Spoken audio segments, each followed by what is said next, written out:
It's hard to breathe, but that's alright. Hush.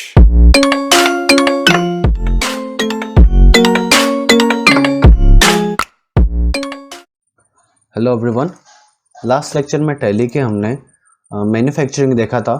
इस lecture में हम पढ़ेंगे पेरोल। पेरोल क्या होता है उसे समझने के लिए पहले ये पता कर लेते हैं कि पेरोल कैसे बनाया, क्यों बनाया गया है। तो पेरोल यहाँ पर बनाया गया है सैलरी देने के लिए। अगर आप किसी व्यक्ति के बारे में यहाँ पर अकाउंट बनाएंगे टैली में और उसकी सारी इंफॉर्मेशन देंगे, वो कितने प्रकार से काम कर सकता है या फिर उसे सैलरी किस हिसाब से मिलती है और वो कितने प्रकार से एब्सेंट या एक कंपनी से छुट्टी ले सकता है और उसके पैसे कटेंगे या नहीं कटेंगे, ये सभी जानकारी यहाँ पर पेरोल में दी जाती है। तो जब आप पेरोल की एंट्री करेंगे तो आपको ये सभी इन्फॉर्मेशन पहले देना होगी। उसके बाद यदि हम सीधा उसको सैलरी देना चाहें तो हम एंट्री में जाकर दे सकते हैं, लेकिन उसके लिए पहले देख लेते हैं कैसे होता है। सीधा प्रैक्टिकल पर आते हैं। सबसे पहले आपको टैली के अंदर पेरोल को ऑन करना होगा, तो आप F11 में जाएंगे फीचर्स में और यहाँ पर आपको अकाउंटिंग फीचर लेने होंगे। इस अकाउंटिंग फीचर की लिस्ट में आपको मिलेगा मेंटेन पेरोल। इस मेंटेन पेरोल को आपको यस करना है। जब आप ये कर लेंगे तो आप देखेंगे कि गेटवे ऑफ टैली में दो नए ऑप्शन जुड़ गए हैं, पेरोल इन्फो और पेरोल वाउचर। तो पेरोल इन्फो में सारी के इन्फॉर्मेशन डलेगी, जैसे हम अकाउंट्स इन्फो में लेजर बनाते थे वैसे पेरोल इन्फो में सारी चीज़ें पेरोल से रिलेटेड बनाएंगे और पेरोल वाउचर में उसकी एंट्री करेंगे। इसे देख लेते हैं कैसे करता है। सबसे पहले यदि हम पेरोल इन्फो में जाएंगे तो यहाँ पर हमें कुछ एक चीज़ें दिखेगी, employ groups, employ unit, attendance, pay head, salary detail और वाउचर टाइप। सबसे पहले हम बनाएंगे एम्प्लॉय ग्रुप। एम्प्लॉय ग्रुप क्या होता है, तो एम्प्लॉयज़ को ग्रुप में जो बांटा जाता है जैसे डिपार्टमेंट्स, वो यहाँ पर बनाए जाते हैं। तो मैं एम्प्लॉय ग्रुप में जाकर क्रिएट करता हूँ। सपोज़ करिए मेरा पहला डिपार्टमेंट मैंने बना लिया है अकाउंटिंग का। इसे रख लेंगे हम प्राइमरी डिपार्टमेंट में, मतलब ये प्राइमरी है मेरा डिपार्टमेंट। डिफाइन सैलरी डिटेल, यहाँ पर आप अकाउंटिंग के बारे में सैलरी बता सकते हैं। मतलब यदि आपने आपका एक विभाग है जहाँ पर सबको सेम सैलरी मिल रही है तो यहीं पर आप सैलरी बता देंगे सभी की, तो आपको फिर एम्प्लॉय की पर्सनल सैलरी नहीं डालना पड़ेगी। ये अकाउंटिंग विभाग में आने वाले सभी लोगों की सैलरी वहीं एक बार में ही अप्लाई हो जाएगी। अभी मैं इसको नो कर रहा हूँ क्योंकि अकाउंटिंग के विभाग में लोगों के अलग अलग सैलरी होती है, तो एक साथ सभी को नहीं रखा जा सकता है, तो इसलिए इसे नो रखते हैं। नेक्स्ट हम देख लेते हैं मेंटेनेंस। मेंटेनेंस में क्या होता है, तो मेंटेनेंस में आप यहाँ पर मेंटेनेंस डिपार्टमेंट बना रहे हैं, मतलब ऐसा डिपार्टमेंट जो सभी चीज़ों को मेंटेन करता है। नेक्स्ट उसके बाद इसको भी प्राइमरी में रखेंगे, डिफाइन सैलरी डिटेल को नो रखेंगे। नेक्स्ट आता है सिक्योरिटी डिपार्टमेंट। सिक्योरिटी डिपार्टमेंट ऐसे आप अपनी इच्छा से भी डिपार्टमेंट बना सकते हैं। और भी कोई सा डिपार्टमेंट अगर आपको लग रहा है बनाना नेसेसरी तो आप वो भी बना सकते हैं। मैंने 3 डिपार्टमेंट बनाए हैं। अब उसमें अगली चीज़ आती है मेरी, एम्प्लॉयज़ नहीं बनाएंगे अभी, उसको एंड में बनाएंगे। अगली चीज़ आती है यूनिट, मतलब एक एम्प्लॉय कितने तरीके से कार्य कर सकता है। तो यूनिट्स में गए और क्रिएट करेंगे। यहाँ पर पहले से जो हमारी पुरानी इन्वेंट्री में यूनिट थी वो शो होगी ऑलरेडी, लेकिन आप यहाँ पर काम के हिसाब से बनाना चाह रहे हैं तो यूनिट अलग बनेगी। एम्प्लॉयज़ का काम काउंट होता है या तो घंटे में, आवर्स में, तो यहाँ पर उसको पहले बना लेते हैं। आवर्स आपके डेसिमल प्लेसेस में 2 तक जा सकते हैं, मतलब दशमलव में आप घंटे को 2 तक लिख सकते हो। किसी ने अगर 3 घंटे और 25 मिनट कार्य करा है तो 3.25 कर देंगे, और परसेंट में भी फिर देख लेंगे उस हिसाब से कितना बैठ रहा है। तो यहाँ पर अगर 3.25% है तो मतलब 3 घंटे और 20 मिनट कार्य होगा, क्योंकि 3.25% में है ये। अभी कर देते हैं एंटर और इसमें ले लेते हैं फिर और भी कुछ लेना चाहें, अगर डे लेना चाहें तो डे ले लेते हैं। सपोज़ मैं इसको DYS कर देता हूँ और DAYS फुल फॉर्म है उसका। डे को हम हाफ डे भी गिन सकते हैं, इसलिए डेसिमल प्लेसेस में 1 तक जाएगा, मतलब ये दशमलव की संख्या में 1 तक लिखा सकता है डे। अब एक कंपाउंड यूनिट भी बना लेते हैं। उसके लिए बैक स्पेस प्रेस करके ऊपर जाएंगे और कंपाउंड यूनिट पर क्लिक करेंगे। नेक्स्ट यहाँ पर कंपाउंड यूनिट पूछ रहा है, तो पहली यूनिट है मेरी डेज, और मैं चाहता हूँ डे बन जाए 8 घंटे का। मतलब जैसे ही मैं वहाँ पर 8 घंटे एंटर करूँ, अपने आप कंप्यूटर उसको एक दिन मान ले। तो डे ऑफ 8 आवर्स, ये आपने कंपाउंड यूनिट बना ली है। नेक्स्ट आता है आपका अटेंडेंस या प्रोडक्शन टाइप, मतलब कोई व्यक्ति कितने प्रकार से उपस्थित या अनुपस्थित हो सकता है। यहाँ पर जाएंगे और क्रिएट करेंगे। सबसे पहला होता है कि अनुपस्थित होने के लिए एब्सेंट, मतलब कोई व्यक्ति एब्सेंट होता है, वो भी एक टाइप है उसके अनुपस्थित होने का। यहाँ पर उसे प्राइमरी में रखेंगे और यहाँ पे पूछा जाएगा फिर अगली चीज़ कि अटेंडेंस टाइप क्या है। तो लीव विद पे, लीव विदाउट पे, मतलब इनमें क्या है कि ये लीव विद पे मतलब ऐसी लीव जिसमें उसको पैसा मिलेगा, उसका पैसा कटेगा नहीं। लीव विदाउट पे मतलब जहाँ पर उसका छुट्टी लेने का पैसा कटता है। एब्सेंट वही होता है लीव विदाउट पे। उसके अलावा आप प्रोडक्शन देख सकते हैं, उसे हम आगे चल के देखेंगे। लीव विदाउट पे लेंगे एब्सेंट के लिए क्योंकि इस एब्सेंट का पैसा कटता है। ऐसे हम CL बना लेंगे। CL मतलब कैजुअल लीव, इसको हम बोल देंगे लीव विद पे, इसका पैसा नहीं कटता आपका। और ओवर टाइम बना लेते हैं क्योंकि ये भी एक टाइप के उपस्थित होने का तरीका है। अनुपस्थित और उपस्थित दोनों होने का तरीका आपको बताना पड़ेगा। यहाँ पर ओवर टाइम बना लेते हैं। ओवर टाइम को रखते हैं हम प्रोडक्शन में क्योंकि ओवर टाइम हमेशा प्रोडक्शन का एक टाइप होता है, मतलब वो रुका है तो कुछ ना कुछ प्रोड्यूस ज़रूर करेगा। और इसमें इसको कैसे गिनेंगे, तो इसको हम आवर्स में गिन लेते हैं ओवर टाइम को, या फिर डेज ऑफ 8 आवर्स कर सकते हैं, जैसा आपको जमता है। मैं आवर्स में ले लेता हूँ इसे। ये हमने 3-4 प्रोडक्शन टाइप बना दिए हैं या फिर अटेंडेंस टाइप बना दिए हैं।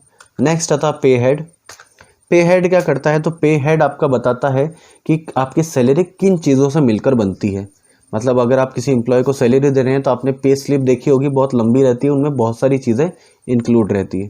तो यहाँ पर वही चीज़ें हम बनाएंगे। एक तो बेसिक सैलरी इंक्लूड रहती है हमेशा, बेसिक सैलरी आप डाल देंगे। एम्प्लॉय के लिए क्या है ये, तो एम्प्लॉय के लिए अर्निंग है, मतलब एम्प्लॉय इसके द्वारा कमाता है। अगर ये सैलरी में से कटती होती तो डिडक्शन आता, लेकिन ये अर्निंग है इसलिए अर्निंग फॉर एम्प्लॉय। क्या ये फिक्स्ड होगी या बार बार बदलेगी, वेरिएबल होगा इसका, तो अभी मैं डाल रहा हूँ इसको फिक्स्ड कि ये हमेशा फिक्स रहेगी। अब ये कंपनी के लिए क्या है, तो कंपनी अपने लिए डाल देगी इनडायरेक्ट एक्सपेंसेस, क्योंकि कंपनी के लिए एक तरह से खर्चा है, तो इनडायरेक्ट एक्सपेंसेस में डाल दिया जाएगा ये। अफेक्ट नेट सैलरी, क्या बेसिक सैलरी कम ज़्यादा होना नेट सैलरी यानी कि पूरी सैलरी को अफेक्ट करता है, प्रभाव डालता है, क्या नेट सैलरी कम ज़्यादा होगी क्या बेसिक सैलरी के साथ में, तो यस बिल्कुल होगी। आपको पे स्लिप में क्या लिखा हुआ चाहिए उस बेसिक सैलरी का नाम, जैसे बहुत बार होता है प्रोविडेंट फंड को हम PF लिखते हैं, तो यहाँ पर आप बेसिक सैलरी को क्या लिखना चाहते हैं वो आएगा। मैं बेसिक सैलरी ही चाहता हूँ तो इसलिए बेसिक सैलरी रहने देंगे। नेक्स्ट आता है use for calculation of gratuity. Gratuity मतलब होता है जब आप या तो रिटायर होते हैं या फिर कंपनी छोड़ते हैं तो आपको कुछ अमाउंट मिलता है, कुछ पैसा मिलता है। तो क्या बेसिक सैलरी का पैसा ग्रेजुएटी में जुड़ेगा, अगर आप यस करेंगे तो जुड़ जाएगा, नहीं रहने देंगे तो नहीं जुड़ेगा। नो रहने देते हैं क्योंकि बेसिक सैलरी आपको हाथों हाथ मिलती है, ग्रेजुएटी में नहीं जुड़ती है। अगला आता है क्या ये कैसे गिनी जाएगी, as computed value, as user defined value. Flat rate, flat rate मतलब होता है आपने रेट डाल दिया है और वही रेट हमेशा चलता रहेगा, अटेंडेंस का उस पर कोई इफेक्ट नहीं होगा। ऑन अटेंडेंस आप दिन के हिसाब से उसे गिन सकते हैं, कितने दिन में वो आया है, कितने दिन नहीं आया, उस हिसाब से हम कम ज़्यादा उसे कर सकते हैं। प्रोडक्शन मतलब होता है कि कभी कभी आपको टारगेट बेस्ड सैलरी मिलती है, आपने इतने टारगेट पूरे करे हैं तो इतनी सैलरी मिलेगी, तो प्रोडक्शन में आप बता सकते हैं कि आपको किस हिसाब से सैलरी दी जाएगी। और ओवर टाइम भी गिनना चाहें तो वो भी ले सकते हैं। तो यहाँ पे टारगेट बेस अगर सैलरी हो तो आप ऑन प्रोडक्शन लेंगे। अभी मैं ले लेता हूँ ऑन अटेंडेंस, मतलब मैं चाहता हूँ इसे कि अटेंडेंस के हिसाब से कैलकुलेट हो ये, तो ऑन अटेंडेंस ले लेंगे इसे। अब लीव विद पे को अभी नॉट एप्लीकेबल रहने देंगे, कोई ज़रूरत नहीं है। लीव विदाउट पे को हम एब्सेंट देंगे, इतना ध्यान रखिएगा। लीव विद पे को अभी नॉट एप्लीकेबल रहने देंगे और लीव विदाउट पे में एब्सेंट एंटर कर देंगे। अब बेसिक सैलरी किस हिसाब से काउंट होगी, तो यदि आप महीने के हिसाब से काउंट करना चाहें तो महीना ले लेंगे यहाँ पर मंथ, और यदि डेज़ के हिसाब से करना चाहें तो डेज़ ले लेंगे। मैं डेज़ ले रहा हूँ, मैं दिन के हिसाब से देना चाहता हूँ। अब राउंडिंग मेथड मतलब दशमलव में अगर सैलरी आ रही है तो वो पूर्ण संख्या में कन्वर्ट हो जाए, वो राउंडिंग मेथड होती है। डाउनवर्ड में वो पिछली संख्या पर चला जाएगा, दशमलव के पहले वाली संख्या पर, और नॉर्मल वाली में अगर दशमलव में 5 से बड़ा है तो वो अगली संख्या, और दशमलव में 5 से छोटा है तो पिछली संख्या पर जंप कर जाएगा। अपवर्ड में दशमलव में कुछ भी संख्या हो वो डायरेक्ट आगे वाली संख्या को ले लेगा। अपवर्ड भले आप चाहें तो इनमें से कोई सी भी राउंडिंग ले सकते हैं, मैं नॉट एप्लीकेबल रख रहा हूँ इसे। नेक्स्ट आता है आपका पीएफ यानी कि प्रोविडेंट फंड। प्रोविडेंट फंड हम एंटर करवा रहे हैं क्योंकि वो भी हमारी सैलरी में आता है। क्या ये एम्प्लॉय के लिए अर्निंग है? नहीं, ये एम्प्लॉय की सैलरी में से कटता है, डिडक्ट होता है, इसलिए इसे क्या बोलेंगे? Deduction from employ. ये कंपनी के लिए क्या है? तो करंट लायबिलिटी भी ले सकते हैं क्योंकि प्रोविडेंट फंड एंड में चुकाया जाता है कंपनी द्वारा। आप चाहें तो इनकम ले सकते हैं, कोई डिफरेंस नहीं आएगा डायरेक्ट इनकम या इनडायरेक्ट इनकम, लेकिन हम अभी ले रहे हैं करंट लायबिलिटी क्योंकि कंपनी के ऊपर ये लायबिलिटी है। प्रोविडेंट फंड हम काट तो रहे हैं बट आगे चल के इसे देना भी है वापस, तो करंट लायबिलिटी ले लेंगे। अफेक्ट नेट सैलरी, यस, मतलब ये पूरी सैलरी को अफेक्ट करता है जब ये कटता है। तो वहाँ पर आपकी पे स्लिप में क्या लिखा हुआ चाहिए? तो मैंने कर दिया P.F. यानी कि PF लिखा हुआ चाहिए, प्रोविडेंट फंड पूरा नहीं चाहिए। नेक्स्ट आता है user defined value, flat rate on production on attendance. तो आपको इतना पता है कि प्रोविडेंट फंड हमेशा एक नॉर्मल रेट दिया जाता है, वो ही कटता है, ये अटेंडेंस पर इतना डिपेंड नहीं करता है। तो इसको ले लेंगे हम फ्लैट रेट। तो फ्लैट रेट मतलब एक बार हमने रेट डाल दिया, वही ये हमेशा कटता रहेगा। नेक्स्ट आता है ये कैसे कैलकुलेट होगा? तो प्रोविडेंट फंड आपका डे टू डे नहीं कटता है, वो एक बार कटता है यानी कि मंथ में कटता है। तो मैंने मंथ ले लिया, इसको राउंडिंग मेथड छोड़ देंगे। ये हमने बना लिए हैं 2 पे हेड। ये लेक्चर लंबा इसीलिए रहेगा क्योंकि इसमें बहुत सारी चीज़ें रहेंगी। पे हेड हमने 2 बना लिए हैं। अब आता है हमारा एम्प्लॉयज़। अब एम्प्लॉयज़ बनाए जाएंगे। एम्प्लॉयज़ के लिए आप कुछ भी बना सकते हैं। सपोज़ मैंने बना लिया हरीश। हरीश की पूरी इन्फॉर्मेशन आएगी यहाँ पर कि पे स्लिप में क्या चाहिए, रिपोर्ट में क्या चाहिए, तो हरीश ही लिखा हुआ चाहिए। कौन से विभाग में आता है हरीश? तो हम ले लेते हैं सपोज़ अकाउंटिंग में आता है। कब से उसने ज्वाइन करा है? 1 अप्रैल 2020 से। अब आप चाहें तो हरीश की सैलरी डिटेल यहीं दे सकते हैं या फिर बाहर सैलरी डिटेल का ऑप्शन आएगा, वहाँ से भी दी जा सकती है। हम यहीं से दे देते हैं, आसान होगा। हरीश की बेसिक सैलरी सपोज़ करिए मैंने डाल दी 15,000 रुपये, लेकिन 15,000 है मंथ की और मैंने बोला था बेसिक सैलरी काउंट होगी पर डे की। तो अगर मैं 15,000 देना चाहता हूँ तो पर डे की उसकी बन जाएगी 500 रुपये। और प्रोविडेंट फंड उसका काट लेंगे, सपोज़ करिए महीने का 800 रुपये काट लेते हैं या 1500 ही ले लेते हैं। तो ये महीने का कट गया मेरा प्रोविडेंट फंड। अब पूरी हरीश की इन्फॉर्मेशन आएगी और ये जो आईडी कार्ड पर रहती है, एम्प्लॉय नंबर, कौन सी पोस्ट पर है, क्या काम है उनका, लोकेशन कहाँ पर है, gender, date of birth, spouse, father mother name, ये सभी आएगा हरीश का। बैंक डिटेल डालना चाहे तो आप यस करके बैंक के बारे में, उसकी अकाउंट नंबर, IFSC कोड, ये सब डाल सकते हैं। और पूरी हरीश की डिटेल आएगी, सारे आईडी के नंबर्स आएंगे हरीश के। तो हमने हरीश का एक बना दिया यहाँ पर। अब एक और कोई सा यूज़र ले लेते हैं, सपोज़ करिए प्रकाश ले लिया मैंने। अब प्रकाश को हम ले लेंगे मेंटेनेंस में, आप कुछ और भी ले सकते हैं। उसने भी 1 अप्रैल 2020 से ज्वाइन करा है, उसकी सैलरी डिटेल भी डाल दी जाएगी। बेसिक सैलरी पहले मैं दे रहा हूँ, जैसे उनकी दी थी वैसे इनकी दे देंगे 10,000 रुपये। तो 10,000 रुपये अगर मुझे देना है तो मैं दे दूँगा 33.33 पर डे की सैलरी। तो ये है मेरा 333 रुपये, जो 333 है। और प्रोविडेंट फंड इनका काट लेंगे 800 रुपये, जो हम पिछली बार हमने इग्नोर करा था। यहाँ पर प्रकाश की इन्फॉर्मेशन आ जाएगी, आप देना चाहें तो। अभी मैं इसे ब्लैंक छोड़ रहा हूँ, आप रियल एम्प्लॉय की कोई डिटेल डाल सकते हैं यहाँ पर।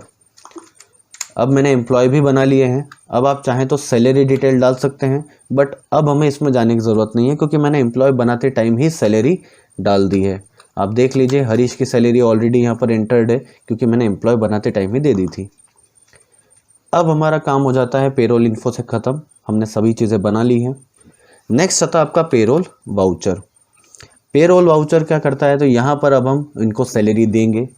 सैलरी देने के लिए सबसे पहले आपको क्या देखना होता है? सबसे पहले आपको उसे बताना होता है कि ये कितने दिन एब्सेंट हुए हैं, क्योंकि आपको याद होगा मैंने उपस्थित और अनुपस्थित होने के अलग अलग डाले थे। ओवर टाइम भी बताया था, एब्सेंट भी बताया था और CL भी बताया। तो यहाँ पर आपको इन्फॉर्मेशन देना होगी। उसके लिए आप कहाँ जाएंगे? तो आपको साइड में अटेंडेंस लिखा हुआ मिलेगा, तो यहाँ पर आप क्लिक करेंगे इस पर। हरीश के बारे में डालेंगे कि हरीश एब्सेंट हुआ है। यहाँ पर 3 टाइप के आ रहे हैं, कितने प्रकार से वो एब्सेंट या प्रेजेंट हो सकता था। तो अभी मैं बोल रहा हूँ कि एब्सेंट हुआ है हरीश, और मान लीजिए 2 दिन एब्सेंट हुआ है। और प्रकाश का डाल देंगे कि प्रकाश भी एब्सेंट हुआ है 1 दिन। आप और भी ओवर टाइम या कुछ होता तो आप वो भी ले सकते थे, मैं अभी एब्सेंट ले रहा हूँ। आपको एक एग्जांपल पता चलने के लिए आप चाहें तो इसमें वेरियस टाइप की चीज़ें ले सकते हैं। एंड ऑफ लिस्ट कर देते हैं। अब मैंने इनकी अटेंडेंस डाल दी है कि हरीश जो है 2 दिन एब्सेंट हुआ है महीने में और प्रकाश 1 दिन हुआ है। अब हम जाएंगे पेरोल में इनको पेमेंट देने के लिए। पेरोल में गए, यहाँ पर अब आपको ज़्यादा कुछ डालने की ज़रूरत नहीं है क्योंकि ऑब्वियस सी बात है आप पहले ही सारी इन्फॉर्मेशन डाल चुके हैं। तो अब आप जाएंगे पेरोल ऑटोफिल में। आपको यहाँ पर एक ऑप्शन मिलेगा साइड में पेरोल ऑटोफिल का। यहाँ पर जाकर आप क्या दे रहे हैं, तो सैलरी दे रहे हैं जो कि ऑलरेडी बनाया हुआ है। कब से कब तक की दी जा रही है, तो 1/5 से लेके 31/5 तक की सैलरी दी जा रही है, मतलब 1 महीने की ओवरऑल। कितने लोगों को दी जा रही है, केवल हरीश को देना है या केवल प्रकाश को देना है या फिर केवल अकाउंटिंग वालों को देना है या फिर केवल मेंटेनेंस वालों को देना है। तो मैं ले रहा हूँ ऑल आइटम्स, मतलब मैं सभी को देना चाहता हूँ एक साथ सैलरी। तो ऑल आइटम्स, जब मैं नाम ले लूँगा, अगर बहुत सारे नाम आए हैं तो वो नाम किस हिसाब से अरेंज होंगे, एम्प्लॉय नेम मतलब अल्फ़ाबेटिकली नाम अरेंज हो जाएंगे। आप चाहें तो आईडी नंबर से भी अरेंज करवा सकते हैं अगर आपने आईडी नंबर दे रखा है तो। एम्प्लॉय नेम लेंगे। अभी किस मोड में आप उनको पेमेंट करना चाहते हैं, तो मैं उन्हें कैश दे रहा हूँ सैलरी। अगर बैंक का लेजर बना होता तो बैंक का जाता। कैश सैलरी दे रहा हूँ मैं। एम्प्लॉय की बैंकिंग डिटेल दिखानी है वहाँ पर, तो आप चाहें तो यस कर दें, चाहें तो नो कर देंगे। एंटर। अब आप देखेंगे 1 मई से 31 मई तक की सैलरी बन गई।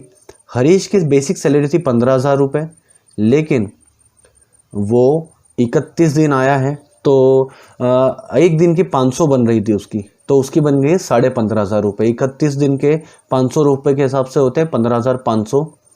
चूँकि वो 2 दिन एब्सेंट हुआ था तो 2 दिन के 500 और 500 कट के 1,000 रुपये कट गए, तो 15,500 की जगह उसको मिली है केवल 14,500 और उसका प्रोविडेंट फंड कट गया उसमें से 1,500 रुपये का। तो लास्ट में उसकी सैलरी क्या बची है, 13,000 रुपये। मतलब उसके हाथ में कितने गए हैं, 13,000। सेम प्रकाश में अप्लाई हुआ है। उसने 1 दिन की जो छुट्टी ली थी उसके कारण उसके भी पैसे कटे, एक्स्ट्रा जो 333.33 रुपये थे वो कट गए और उसके बाद प्रोविडेंट फंड भी 800 रुपये कट गया। तो उसको सैलरी हाथ में मिली है 9,199 रुपये और 90 पैसे। ये हो गया हमारा पेरोल की एंट्री जो हमने सैलरी दे दी है। ये लेक्चर बहुत लंबा इसीलिए था क्योंकि हमने बहुत सारी इन्फॉर्मेशन इसमें एंटर करी है। आई होप आपको सभी इन्फॉर्मेशन समझ में आई होगी, कौन सी चीज़ क्या करती है। अगर आपको नहीं समझ में आया है तो कमेंट बॉक्स ओपन है, आप कभी भी पूछ सकते हैं, आपके एक एक डाउट को सॉल्व कर दिया जाएगा। तो इस लेक्चर में इतना ही है। नेक्स्ट लेक्चर तक के लिए thank you and good bye.